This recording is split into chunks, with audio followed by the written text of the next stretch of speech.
Hey everybody, it's Jeremy. Welcome back to Lucid's 2022 Tournament Game 4, where we are playing Nazca. This is turn 78. I may have battling kitties shortly, because Lippo was up here, and then Odie decided he wanted to be up here, so when that happens, he kind of like slowly but surely shoves her away, and her defense mechanism is to passive-aggressively clean him, which annoys him, and eventually he'll he'll like put his paw out like he just did to be like stop, and she'll get ornery and fight him, which she invariably loses because she's a third of his size, if that. So my god,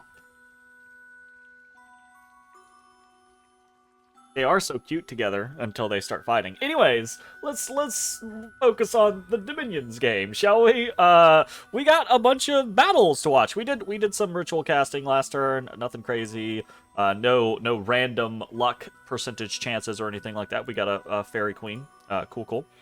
And now we have some battles to watch. A bunch of stuff. Very happy that we've been able to get a bunch of scouts out into the mix. I'm going to try to keep those alive and kicking, although that has been a little bit of a problem. So we'll see how this goes. Arco-Cephale attacking Vanheim in Vanarus. So Arco trying to give Vanarus a little bit of backup here. Sending in a... well, never mind.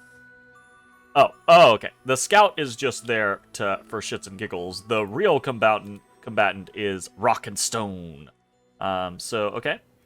This guy comes in. Ooh, and we could barely see him. I'm glad I turned on the thing. It's the Demilich. She's here for Wind of Death. Gotcha. So Rock and Stone is doing Doom. The Demilich is doing Wind of Death. Gonna cast a bunch of air elementals. Ooh. Yeah, we can see a bunch of people hit. The problem is the bulk of Vanheim's army is corpse constructs, which don't really care, I think, about getting older, and elves who also don't care about getting older that much. They have a very high max age, right? This can still result in some deaths, but overall not too big of a deal. Mist coming out. Looks like Rock and Stone was either deleted or eased out. Demilich got trampled, and that's pretty much it. Let's see what the results were. Yeah, see, not a crazy large amount. The Demilich dies. Just be respawned, whatever, not a big deal. The Monolith successfully makes it the fuck out, returns out. And we lose a Van Jarl. That's fair, right? Couple of corpse constructs, whatever. A couple of Einhairs, 2 Vans. Not a very successful smash and grab, unfortunately. It did burn gems, so there's that. But I don't know if this is going to be the relief that Vanarus is hoping for necessarily. So, we have Olm attacking Arco in Darkwoods. Ooh, we got Ruax over here hanging out. Cool. Ruax, King of Magma, is one of the elemental royalties that I have not been able to snag because I don't really have a lot of fire stuff. So, Firebrand, Black Steel Kite Shield, Armor of Knights, Amulet of Anti-Magic, Elemental Apprentice. Interesting. Okay, so just temporary fire gems. That's fair. He's gonna Phoenix Power. What's his plan? Phoenix Power, Summon Earth Power, Living Fire. Wow. Okay. That's gonna smoke this fucking province defense. Easy peasy. Phoenix Pyre. Okay. 23 magic resistance with the Amulet of Anti-Magic. This guy is mostly... I mean, he can get Soul Slayed, but he's got a decent amount of protection against it. I think he just dies to random stuff, honestly. 29 protection, not Tempered Fleshed, not regenerating. So, like, I think he just dies to random attacks if you get him surrounded. Obviously, he has a Fire Shield and Phoenix Pyre and stuff like that, but, like, I don't know. I feel like you just killed kill good old Ruax the old-fashioned way, um, with spears. Okay, Vanarus attacking Vanheim in Vanarus. Alright, we've got a little bit of stuff going on here. Some green lions, some fire snakes, some trolls, some chewed herdmen, a troll king, and a Baba Yaga. Baba Yaga. Very cool. Okay, what is... I'm assuming Wind of Death or Wailing Winds or something like that. From over here. She's going to cast Storm. Actually... That's a little strange. Did I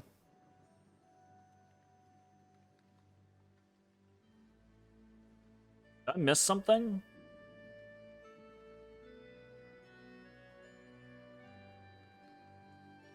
Some of these guys, like, route? What happened here?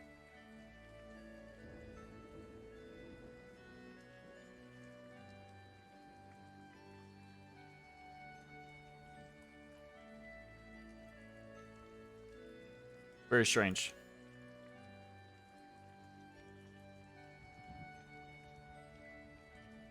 What? Where'd most of the fucking corpse constructs go? Like, what the hell? Did they, like... There might have been, like, some orbital bombardments or something like that in between? I don't know, that's weird. We have Rigor Mortis, Natural Storm, Mist. I don't know about this combination, right? Like, I'm not sure what the purpose of the Natural Storm is. I guess to prevent flying, but I don't know that Van particularly cares in this instance, right? Rigor Mortis makes sense. Yeah, absolutely to me. But now Baba Yaga's just going to die, and so is the Troll King. Honestly, I mean, Vanarus just doesn't have much left to try things here. I think a Wailing Winds or a Wind of Death might have had more results. This does seem weird. I don't know where all of the corpse constructs went. Like, I feel like maybe there was an orbital bombardment or something like that. But if there was, then I feel like the Vans would have got as well. I don't know. Strange. Okay. Moving on. Van attacking Arco in Un. Little Raider. We've seen this type of stuff before. Little Province Defense. Nothing doing. Definitely a victory for the Vanheim side of things. And indeed. Yeah. Arco attacking Van in Lost Canyon range. We've seen little scenarios like this, couple hoplites, and then some magical leader. Frozen Heart spam, interesting. Trying to catch maybe some Van Jarls out. Frozen Heart spam. I think, actually, the Van Jarls have cold, so that might not work. Vanheim attacking in Halbathria. Ooh, a couple of Einhairs and a Windmaster. What's this Windmaster doing? Gift of Flight. Interesting. A lot of paralyzing happening here. Let's take a look back at this. What was going on here? Van came into this. Oh, okay. A couple of hoplites, and then some mystics that are just spamming paralysis. That's pretty decent.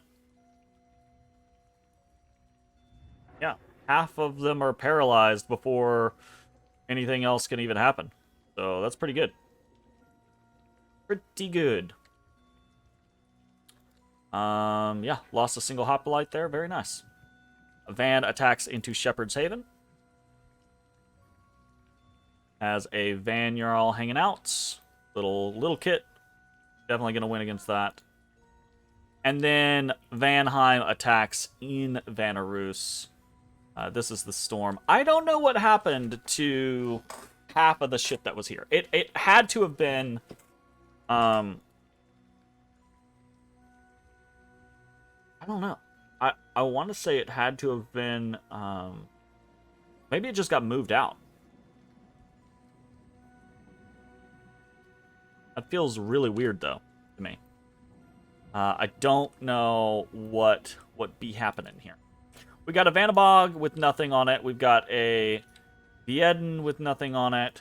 We've got a Prophet who is kitted out. Firebrand, Flesh Eater, Crystal Matrix, Amulet of Resilience. A Vanarusian Sage here with some Blood Slaves. We've got a Wall the Monolith. We're going to keep eyes on what's happening here. We've got Phoenix Pyre going up. We've got Sabbath Slave going up. We've got Strength of Gaia. A little bit of Blessings. Moss Body. Okay, so we're really trying to soup up the Prophet, it looks like, and potentially the Monolith. Iron Warriors. Okay. Soul Vortex gonna go up. Yeah, okay, this guy could do some work. Absolutely.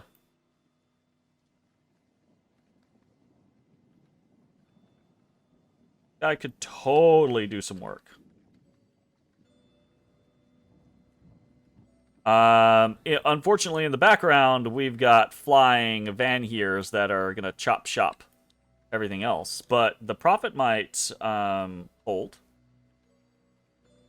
God is... Oh, Prophet. Gets God eventually.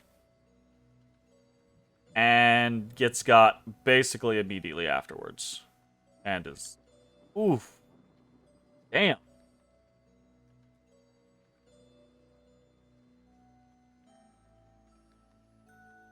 Once the Moss Body is gone, it's just he takes so much damage so quickly.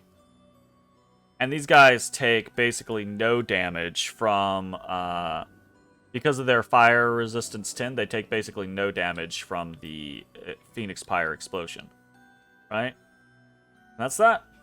Just unfortunately too much to deal with at this point in the game. Only lose 2 Vans and 2 Vanheers, so that's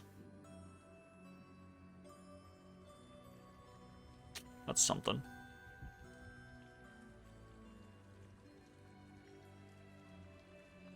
Huh.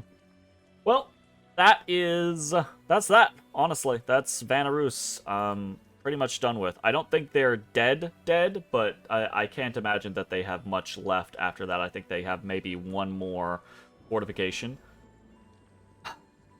Well played. Again, not the end, but basically the end. So, that's what we have to report as far as battles go. Let's move on to our stuff.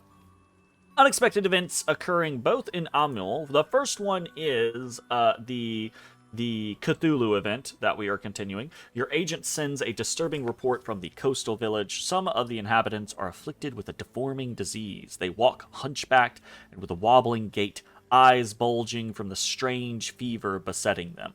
This has led them to seek aid with alien gods, secret worship supposedly taking place on a small island off the coast. So we have -3 Dominion there. And then we also get brigands have taken up residence in a ruin, so we gain some unrest. So for the turn, events technically 2 negative, 0 positive with this. It's kind of a strange beat, but whatever. Amul Dominion -3 and Amul Unrest +37. We're going to be continuing the Cthulhu event just because I think it's really interesting, and we can eventually... I think you can eventually get, like, a site that spawns, like, little like, I don't know, malformed creatures. I'm not sure. I don't remember, or like little fish people. But we're gonna mess around with it, and we're just gonna see how it goes. Fingers crossed. Anyways, there's that. We do have a new famous hero. Pachacuti, the actual Pachacuti, has finally gotten enough experience to gain heroic battle prowess, so that's cool. We haven't looked at the Hall of Fame in a very long time. It's still just filled with Vanheim's elves, and then Jotunheim's 2 big boys, the Scotty and the Frost Giant, right? And then we have the our werewolf, and Pachacuti is now in there. Pachacuti's in there purely, almost no kills, purely based off of the experience that he's been accruing. So, what are we doing this turn? Mostly just maneuvering things around. Continuing that old song and dance. We are moving. You can see Sinchi QC over here has a big old stack of Supayas. This is probably a bit of a mistake. We are definitely going to be seen here in Omiya, but at this point, I'm kind of like less concerned about masking my movements, because Pelagia is, at this point, I think, very aware of the impending probability of attack. They've fortified, the new player has fortified basically all of our borders, or is trying to fortify them. So there's that. Going to be a little bit of a pain in the ass, but it is what it is, right? Continuing to maneuver people about Hatenruna for patrolling. We are sending in... Who are we sending? We're sending in... we're maneuvering around various Mound Kings in order to start ferrying Long Dead. I think we're probably gonna see more and more of that over the coming turns. Me having to summon more and more Mound Kings to ferry Long Dead to the front, because not only we're gonna need enough to actually take them underwater, but we're also going to need enough to continue to ferry back and forth from the outer realms to the coastal realms, basically. We have a very strong group of Rings of Water Breathing and Amulets of Anti-Magic, which are kind of like my go-to combination for potentially protecting our Huron priests, right? High magic resistance to help keep them from getting mind hunted, along with the threat of, the mind hunt being followed back by an Astral Huron, but then also Rings of Water Breathing to get all of our people down under the water. We got that going on. And other than that, right, it's mostly just continuing on with Old Hat. We're moving forward, right? So let's talk about recruitment for the turn. Recruitment, we have 1 Malqui Priest, 1 Hydromancer, and 5 Sun Guard. We have very little money. we have very little money. We're basically unable to do almost any recruitment other than basic recruitment. We have recruitment going in Amul, right, for another Malqui Priest, so that we can get reanimation going here and make sure that Amul is somewhat protected, right? We are continuing this investigation, by the way, so fingers crossed. We have our Mamakora Aklo, the Akla, a little kitted out for protection because she can get attacked during these events, so we're trying to give her stuff that makes her a little bit more resilient, but I don't care that much, so I'm not dedicating that much to it. So there's that. Other things to talk about. We have Nazcan recruits for the turn. We have... Oop, that's the wrong thing. We have 68 Hatenruna that we captured this turn. Little bit of an increase, and we're almost done burning Golem to the ground. Probably gonna have to move. I think we're gonna move to Pavonia soon, maybe. We've got 185 Long Dead Warriors creeping real close to that 200 mark. Really excited about that. Want to get there ASAP. We are down to 12 recalled Supayas this turn because we have Manko Aklo working on something else. 2 more summon Supayas for 14 more Supayas, and then 1 summon Huaka for 7 Huakas. Huaka. So all of that stuff going on. The Manko Aklo thing, by the way, is probably, I say probably, it's not probably, it is definitely a like an inefficiency, right? So we're having Manko Aklo make a skull face. We could have had our god make the skull face instead by using the skull face that we had, and then by using our Ring of Wizardry to get up to a 5, right? And then we could have had our Frostfather do it and have Manko Aklo continue to... Because Manko Aklo makes 4 Supayas per turn, right? And our god isn't doing anything else right now. So this is an inefficiency. That's me just fucking up.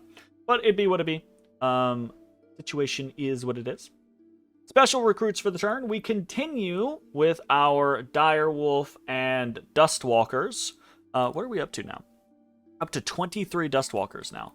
And up to 31 Direwolves. So that's fun. We are doing 1 Air Elemental, 1 Sylph, and then 6 Sprites this turn. We're not doing the Earth recruits because we have our Kings of Elemental Earth doing other things this particular turn, which we will talk about shortly. We have, therefore, saved via the Ultimate Gateway. We saved 6 Astral and 8 Death this turn, so very cool. Always a pleasure. And then we're into Forging for the turn. So Forging, I say Forging. We kind of skipped the fact that we have no rituals this turn. We jumped right into Ultimate Gateway from the rituals, but we just, again, combination of situations. I'm trying to not just be frivolous with our spending and our creation. We will need a lot of gems to fight Pelagia. We're going to need a lot of nature gems, a lot of astral pearls. We're going to need a fair amount of death gems, fair amount of earth gems, a fair amount of water gems, a fair amount of air gems. Basically, the only gem that we don't really care about in this coming conflict is fire. So, you know, which is good because we have shit fire. But because of that, I'm trying to be cautious with my spending right now, because we are coming up on that mark, that 80 turn 80 kind of mark. So trying to store up a little bit of banks so that we can have. We're gonna try to have, aside from the multitude of raids, we're gonna try to have at least 2 or 2.5 big armies that are taking locations rapidly. So we've got that going on. So yeah, no rituals for this turn other than our regular summoning rituals. And then we are into Forging. So Forging for the turn, we have 1 Skull Mentor, 1 Herald Lance, 1 Helmet of Heroes, 1 Amulet of the Dead. We are doing 2 Crucible of Stones, which we will take a look at. We're doing 1 Dragon Helmet, 1 Crystal Coin, 1 Skull Face, and 2 Amulets of Anti-Magic. So let's talk about some of that. The big ones being, I think, the Crucible of Stone. We already covered Herald Lance and Helmet of Heroes last turn, right? We're wanting to put together morale sets for our leaders, right? So we can hit that kind of like +4, +5 morale mark so that we are less susceptible to morale plays. So that should be pretty good.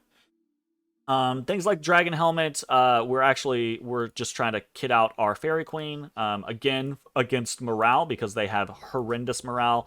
Dragon Helmet, I think, is one of the best base items in the game. 1, because it's incredibly cheap. 2, it's very good protection.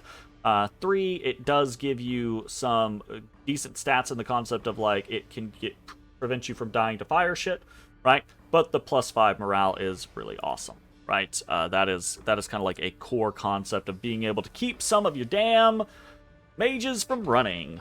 It's a pain in the ass. I wish we had fire. I wish we had 10 fire income. That would make my life significantly easier. If we had 20, if we had 15 to 20 fire gems, we could play this we could be playing this game in a very, very different way. But unfortunately, we do not. So. Let's talk about the Crystal Coin, Skull Face, Amulets of Anti-Magic. Those are all relatively old hat. I guess the Skull Face is somewhat interesting because it's why do we need the Skull Face? We need Skull Face because of some of the options that we have, like Manifestation, right? Manifestation requires you to be level 5 death. It's actually relatively difficult for us to hit level 5 death without something like a Skull Face. Even with a Skull Face, honestly, it's still relatively difficult to hit level 5 death on for us. So, yeah, we're just kind of producing boosters where we need them. The big things to talk about, though, are the Crucibles of Stone. And these are a bit of an investment. These come from Lucid's thematic gemgen, right? If I'm remembering correctly. They are, I say they're an investment, but I actually think that these are some of the most efficient gemgen items in that mod. These are really, really good. 25 Earth Gems is a lot of Earth Gems, but it's not a crazy amount. It's not an absurd amount, right? And you get 4 fucking Earth Gems out of this. The protection, the head protection is abysmal, right? As kind of like a counter, I suppose. But it doesn't really matter that much. It's also a crown, which does mean that our Royal Malquis can use this, which is kind of cool. But probably what we're going to use this for is we're going to use this for Barathras and Origines, right? Because they both have out of the gate enough Earth to do things like Army of Lead, Army of Gold, but it's very expensive to put 12 gems on them to keep them from being gem baited 15,000 times. Why worry about that when you can just put Crucibles of Stone on them, and Army of Gold takes 4 gems, Army of Lead takes 4 gems. You just have that, boom, you're done. Easy peasy. Right? I'm not right. I'm not wrong. No, it takes 3 gems. Actually, we're getting an additional gem for free. That's fantastic, right? So even better. Which is cool because then you can do things like Living Earth or summon Earth Elemental, right? That's another, actually, I think, really good use for these is putting them on Earthcasters and then just summoning 2 Living Earths, right? 8 size for Earth Elementals is pretty damn good, right? Well worth, I think, the 25 entry fee to be able to do that in battles over and over and over again. As long as you're relatively confident that the person that you're putting it on is well protected and not just going to get insta-gibbed by some random shenanigans, I think it's a really good investment. Especially, I would say, if you have something like Earthblood Deepwell, I'd be making a fuck ton of these. Like, I would, if I was Ulm, I would have a shit ton of these for my my priestsmiths or for my mastersmiths, right?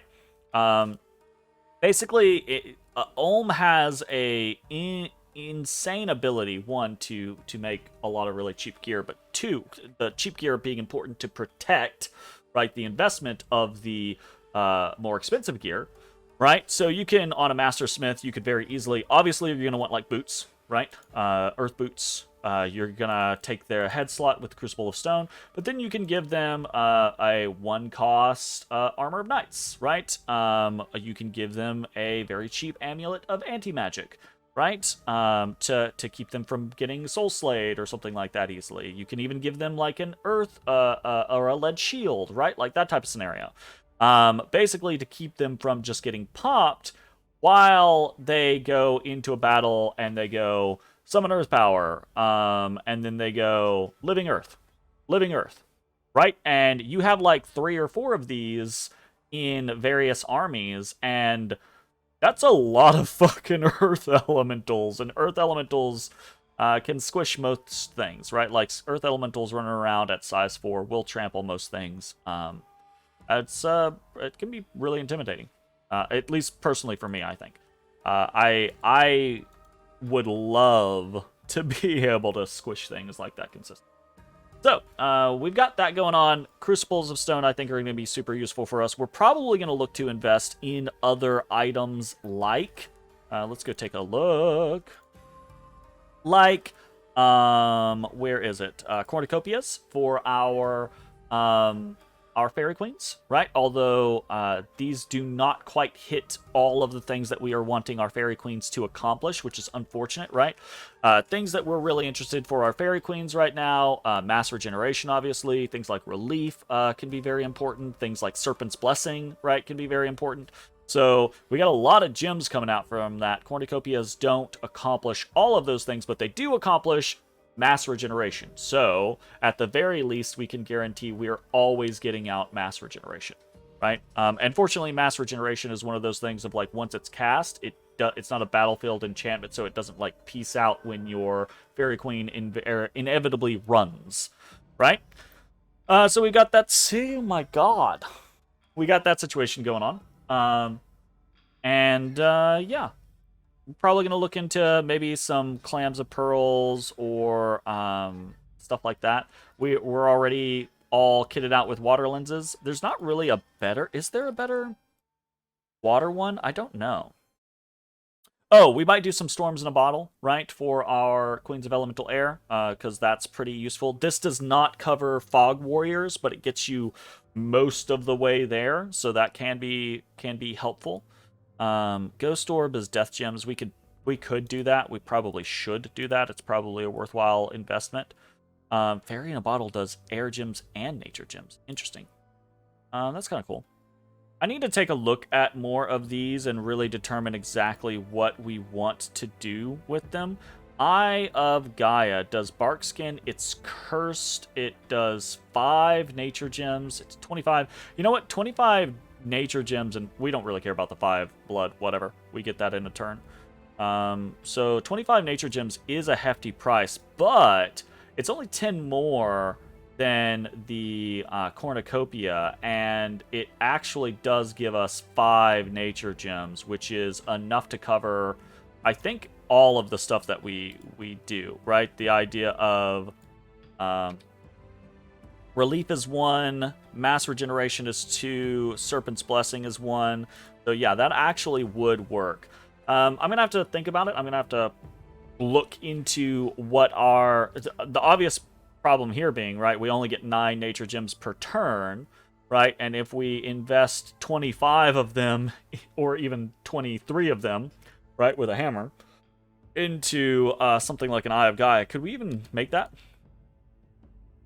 Nature 4? Yeah, we could get up to Nature 4 easily on our god, right? So we could make something like that. Just gonna have to weigh, right? Like, what is our income? What are we able to do? The Crucibles of Stone are very, very easy for us to jump into. One, because they're the exact amount that we need for the situation that we're going for. Actually, they're not the exact amount. They're more than the exact amount that we need for what we're going for.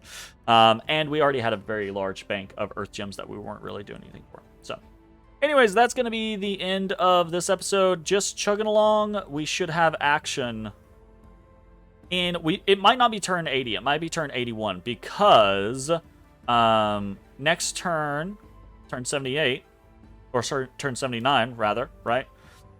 We're not going to be done with Alt 9, and I don't want to move without Alt 9. So we will have Alt 9 to script it on turn 80, so attacks might land on turn 81. But regardless, we are starting to move units out, so we should see action hopefully in the near future. Thanks for hanging out. We'll see you next time. Bye-bye, everybody. Hey, everybody. Thanks for watching. If you enjoyed the video, consider leaving a like, commenting, or subscribing. It really helps me out. If you'd like to see me live, head over to my Twitch at twitch.tv/thedistanthorizon.